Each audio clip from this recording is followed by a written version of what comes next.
Howard Patti, who was a very well-known biologist in the 70s, he is still alive, and was out of New York.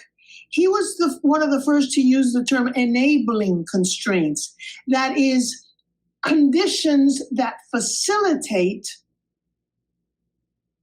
the emergence or the appearance of those complex coherences that I was mentioning earlier, like synchrony, or like entrainment, or like coordination dynamics, such as a bunch of pendulums sitting on a common shelf will end up entraining and become synchronized in time, but nobody pushed them in that sense. The shelf serves as an enabling constraint, like a common ground in terms of which the dynamics of the individuals organize and become aligned.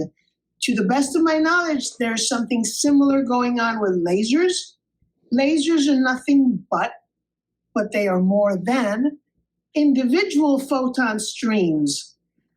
Once they align, it is what I would call an emergent, coherent structure that has emergent properties, like a laser can cauterize a wound, whereas individual photon streams can't.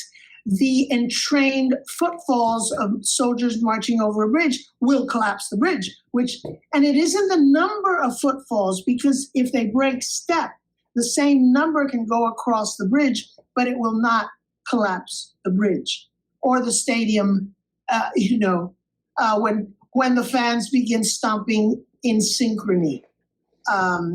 It has qualitative effects that separately the individuals do not.